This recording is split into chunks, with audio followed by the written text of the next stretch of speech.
പഴനി, മധുര, രാമേശ്വരം ഒന്ന് പോയി വന്നാലോ? ആദ്യത്തെ ദിവസം നമ്മൾ ഉച്ചയ്ക്ക് 1:30-ക്കാണ് കേട്ടോ യാത്ര തുടങ്ങുന്നത്. നമ്മൾ 16 ഫാമിലി മെമ്പേഴ്സ് കൂടിയിട്ട് ഒരു ട്രാവലറിലായിരുന്നു കേട്ടോ ട്രിപ്പ്. അങ്ങനെ നമ്മളെല്ലാവരും ഡാൻസും പാട്ടൊക്കെ ആയിട്ട് കുറച്ച് നേരം അടിച്ചു പൊളിച്ചു. അപ്പോൾ നമ്മൾ ആദ്യത്തെ ലക്ഷ്യം പഴനിമല തന്നെയാണ്. അപ്പോൾ പഴനിയിലേക്ക് പോകുന്നതിൻ്റെ ഇടയിലായിട്ട് നമ്മളൊരു ഈവനിങ് ടൈമിൽ ടീയും സ്നാക്സൊക്കെ കഴിക്കാൻ വേണ്ടി നിർത്തിയിട്ടുണ്ടായിരുന്നു. അങ്ങനെ നമ്മളെല്ലാവരും ചായയൊക്കെ കുടിച്ചൊന്ന് റിഫ്രഷ് ആയി. പിന്നെ നമ്മൾ വീണ്ടും യാത്ര തുടർന്നു. അപ്പോൾ ഈ വിൻമിൽസിനിടയിലൂടെ തമിഴ്നാട്ടിലോട്ടുള്ള യാത്ര എന്ന് പറയുന്നത് അതൊരു പ്രത്യേക വൈബ് തന്നെയാണ് കേട്ടോ. എനിക്ക് ഒത്തിരി ഇഷ്ടമാണ് ഈ ഒരു വൈബ്. അങ്ങനെ നമ്മളൊരു 7 മണിയോട് കൂടി നമ്മൾ സ്റ്റേ ചെയ്യാൻ ഉദ്ദേശിച്ചിരുന്ന പ്ലേസിലെത്തി.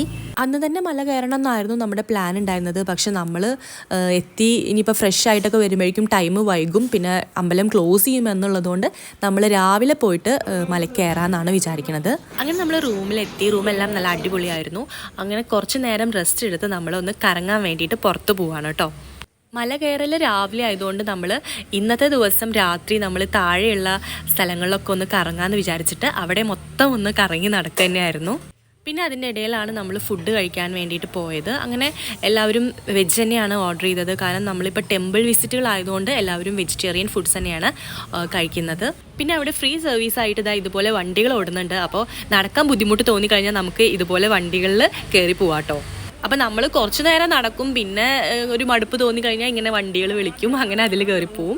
അങ്ങനെ ഭയങ്കര രസമായിരുന്നു. ഇതിൻ്റെ ബാക്കിലിരുന്ന് പോകാനാണ് ഏറ്റവും രസം. ഞാൻ കുറേ വർഷം മുന്നേ വന്നിട്ടുണ്ടായിരുന്നു, പക്ഷെ അന്നൊന്നും ഇത് കണ്ടിട്ടുണ്ടായിരുന്നില്ല. ഇപ്പം തുടങ്ങിയതാണോ എനിക്ക് അറിഞ്ഞൂടാ.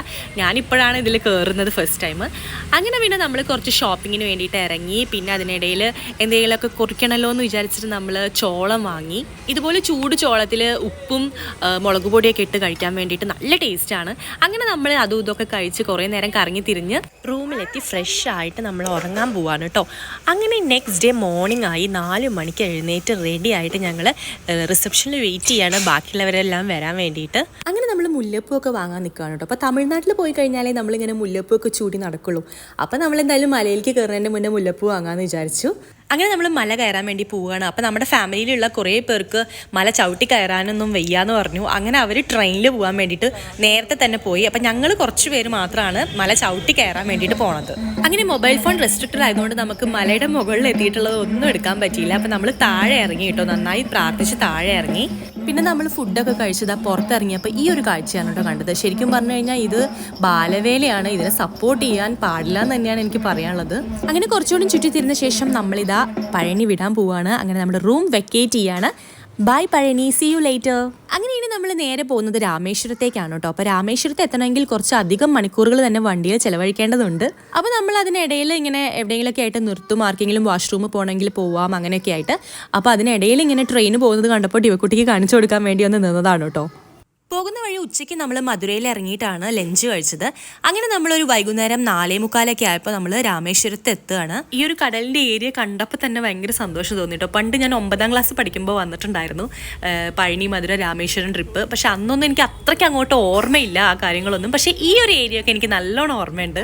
രാമായണത്തിൽ പറയുന്ന പ്രകാരം ശ്രീരാമൻ്റെ ഐതിഹ്യ കഥകളൊക്കെ ഈ ഒരു പ്രദേശത്തുമായിട്ടാണ് ബന്ധപ്പെട്ടിരിക്കുന്നത്. പണ്ടൊരു ദ്വീപ് മാത്രമായിരുന്നു ഈ ഒരു രാമേശ്വരത്തെ തമിഴ്നാടുമായിട്ട് ബന്ധിപ്പിക്കാൻ വേണ്ടിയിട്ട് ബ്രിട്ടീഷുകാർ പണിത ഒരു പാലമാണ് നമ്മുടെ പാമ്പൻ പാലം എന്ന് പറയുന്നത്. ഇന്ത്യയിലെ ഏറ്റവും വലിയ 2ാമത്തെ കടൽപ്പാലമാണ് ഈ പാമ്പൻ പാലം. അപ്പോൾ ഈ ഒരു ഏരിയയിൽ നല്ല കാറ്റായിരിക്കും കേട്ടോ. പണ്ട് റെയിൽ ബ്രിഡ്ജ് മാത്രമായിരുന്നു ഉണ്ടായിരുന്നത്, പിന്നീടാണ് ഈ റോഡ് ബ്രിഡ്ജ് ഒക്കെ വന്നതെന്നാണ് പറയുന്നത്. പിന്നെ ഇവിടെ നിന്ന് നോക്കിയാൽ നമുക്ക് 2 കടലുകൾ കാണാൻ പറ്റും കേട്ടോ, ബേ ഓഫ് ബംഗാളും ഇന്ത്യൻ ഓഷ്യനും. അപ്പോൾ ഈ 2 കടലുകളും 2 കളറുകളായിട്ട് നമുക്ക് ശ്രദ്ധിച്ചു നോക്കിയാൽ കാണാൻ പറ്റും. അങ്ങനെ മൊത്തത്തിൽ രാമേശ്വരത്തിന്റെ ഒരു പ്രധാനപ്പെട്ട ഹൈലൈറ്റ് നമ്മൾ കണ്ടു.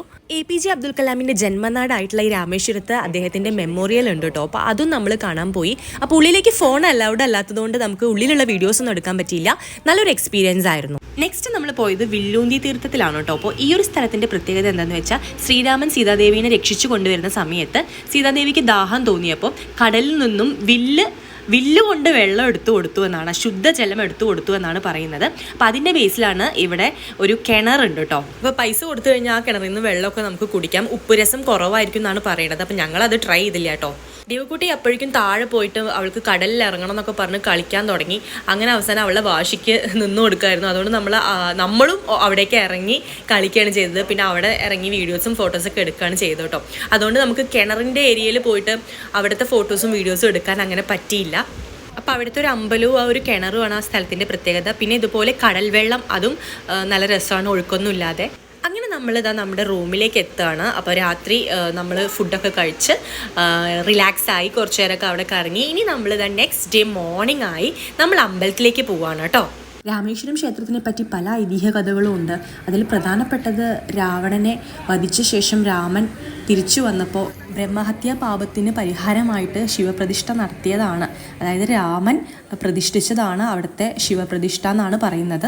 പിന്നെ ക്ഷേത്രത്തിനകത്ത് തീർത്ഥ സ്നാനം ചെയ്യാൻ വേണ്ടിയിട്ടുള്ള പോകുന്നവരുടെ തിരക്കാണ് കേട്ടോ ഇപ്പോൾ കണ്ടത്. അപ്പോൾ നമ്മുടെ ഫാമിലിയിൽ കുറച്ച് പേര് മാത്രമാണ് സ്നാനം ചെയ്യാൻ വേണ്ടിയിട്ട് പോയത്.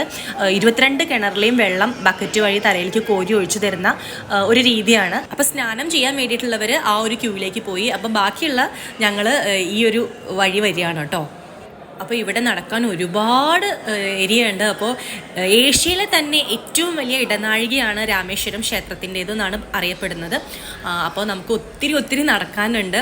അപ്പോൾ ഓരോന്നും അത്രയും മനോഹരമായിട്ടാണ് അവിടെ നിർമ്മിച്ചിരിക്കുന്നത്. നമ്മൾ കുറച്ച് നേരം ക്യൂ ഒക്കെ നിന്നിട്ട് തൊഴുതു. അപ്പോൾ നന്നായി തൊഴാൻ പറ്റി. അപ്പോൾ ഇവിടെ വന്നു കഴിഞ്ഞാൽ സ്നാനം ചെയ്യുന്നത് വളരെ നല്ലതാണ്. അപ്പം ഞാൻ മുന്നേ വന്ന സമയത്ത് ചെയ്തിട്ടുണ്ടായിരുന്നു. അപ്പം മൊത്തത്തിൽ നമ്മൾ നനയും, നമ്മുടെ എല്ലാ പാപങ്ങളും ഒക്കെ തീരുമെന്നൊക്കെയാണ് വിശ്വാസം.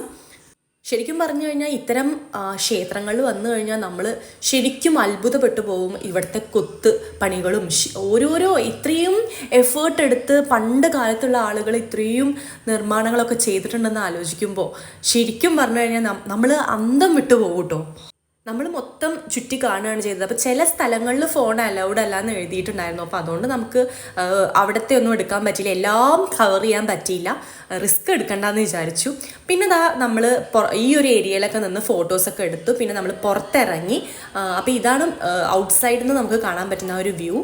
അങ്ങനെ നമ്മളിതാ ഫുഡൊക്കെ കഴിച്ച് വീട്ടിലെത്തി. ഇനി ഞാൻ സൺസ്ക്രീൻ ഇട്ടുകൊണ്ടിരിക്കുന്നത് എന്താണെന്ന് വെച്ചാൽ നമ്മൾ നെക്സ്റ്റ് റൂം വെക്കേറ്റ് ചെയ്ത് നമ്മൾ നെക്സ്റ്റ് ലൊക്കേഷനിലേക്ക് പോവാണ് കേട്ടോ.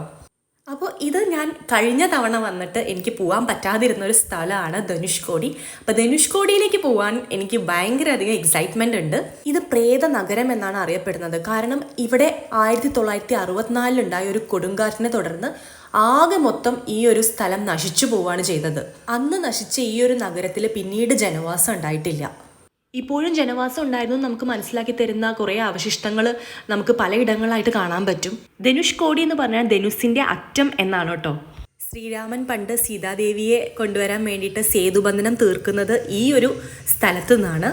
നല്ല പൊരിഞ്ഞ വെയിലുള്ള സമയത്താണ് പോകുന്നതെങ്കിൽ സൺസ്ക്രീനും സൺഗ്ലാസും ഒന്നും ഇടാൻ മറക്കണ്ട. എനിക്ക് ശരിക്കും പറഞ്ഞാൽ രാമേശ്വരത്ത് ഏറ്റവും അധികം ഇഷ്ടപ്പെട്ടത് ഈ ഒരു ലൊക്കേഷൻ തന്നെയാണ് കേട്ടോ.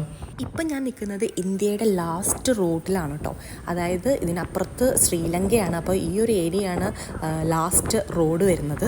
സംഭവം നല്ല വെയിലാണെങ്കിലും നമുക്ക് വെയിൽ അങ്ങനെ ഒരു ബുദ്ധിമുട്ടായിട്ട് തോന്നില്ല. കാരണം ചൂടില്ലായിരുന്നു വെയിലിന്. അങ്ങനെയാണ് എനിക്ക് ഫീൽ ചെയ്തത് കേട്ടോ. ഇവിടെ ഇപ്പോൾ ഒരു ടൂറിസ്റ്റ് പ്ലേസ് പോലെ തന്നെയാണ്. ഒത്തിരി പേര് വരുന്നുണ്ട്, ഒത്തിരി കച്ചവടക്കാരുണ്ട്. പിന്നെ ഇവിടുത്തെ കടൽ നല്ല ക്രിസ്റ്റൽ ക്ലിയർ ആയിട്ട് കിടക്കുന്നുണ്ട് കേട്ടോ. അപ്പോൾ രാമേശ്വരം ഭാഗത്ത് അവിടെ നമ്മളെ കടൽ കുറച്ച് പൊല്യൂട്ടഡ് ആയിരുന്നു. പക്ഷേ ഇവിടെ ഭയങ്കര ക്ലിയർ ആയിട്ടാണ് വെള്ളം കിടക്കുന്നത്. അതിനിടയിൽ നമ്മൾ ഫോട്ടോസും വീഡിയോസൊക്കെ എടുക്കുന്നുണ്ട്. പിന്നെ ഇതാ ഇങ്ങനെ എന്തെങ്കിലുമൊക്കെ അല്ലറ ചില്ലറ ഓരോന്ന് കുറിക്കുന്നൊക്കെ ഉണ്ട്. ഈ ഒരു ബീച്ച് സൈഡ് അടിപൊളിയാണ്. ഒരുപാട് പേര് കളിക്കുന്നൊക്കെ ഉണ്ട്. വലിയ തിരയില്ലാത്തതുകൊണ്ട് വലിയ പ്രശ്നമില്ല. എന്നിരുന്നാലും അവിടെ സെക്യൂരിറ്റി ഉണ്ട് കേട്ടോ. ആളുകളെ മാനേജ് ചെയ്യാൻ വേണ്ടി സെക്യൂരിറ്റി ഒക്കെ ഉണ്ട്. അങ്ങനെ കുറേ നേരം അവിടെ ചിലവിട്ട ശേഷം നമ്മളിതാ തിരിച്ചു പോരുകയാണ്. അപ്പോൾ പാമ്പൻപാലം വഴി വീണ്ടും തിരിച്ചു പോരുകയാണ്. ഇനി നമ്മൾ മധുരയിലേക്കാണ് പോകുന്നത് കേട്ടോ. ഉച്ച തിരിഞ്ഞ് നമ്മളിതാ മധുര മീനാക്ഷി ക്ഷേത്രത്തിനടുത്തെത്തി. ഒരുപാട് കച്ചവടക്കാരുള്ള ഒരു സ്ഥലമാണ് കേട്ടോ ഇവിടെ. നമ്മളെല്ലാവരും ക്ഷേത്രത്തിനുള്ളിൽ കയറി പ്രാർത്ഥിക്കാൻ വേണ്ടി പോയി. പക്ഷേ നല്ലോണം ക്യൂ ഉണ്ടായിരുന്നു.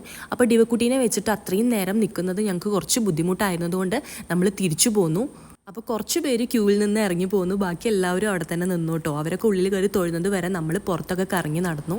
അത്യാവശ്യം ടയേർഡ് ആയിരുന്നതുകൊണ്ട് അങ്ങനെ ഒരുപാട് ക്ലിപ്സ് ഒന്നും എടുക്കാനുള്ള ഒരു മൂഡ് ഉണ്ടായില്ല എന്നുള്ളതാണ് യാഥാർത്ഥ്യം. പിന്നെ നമുക്ക് ഉള്ളിലേക്ക് ഫോൺ അലൗഡ് അല്ല. അതുകൊണ്ട് തന്നെ നമുക്ക് മെയിൻ കാര്യങ്ങളൊന്നും വീഡിയോ എടുക്കാനും പറ്റില്ല. ബാക്കിയുള്ളവരെല്ലാം പ്രാർത്ഥിച്ച് വന്നതിന് ശേഷം നമ്മൾ രാത്രിയാണ് അവിടെ നിന്ന് തിരിച്ചു പോരുന്നത്. അങ്ങനെ നമ്മുടെ പഴനി മധുര രാമേശ്വരം വ്ളോഗ് ഇവിടെ അവസാനിക്കുകയാണ്. വീഡിയോ ഇഷ്ടപ്പെട്ടെങ്കിൽ ലൈക്ക് ചെയ്യാനും സബ്സ്ക്രൈബ് ചെയ്യാനും മറക്കരുത് കേട്ടോ.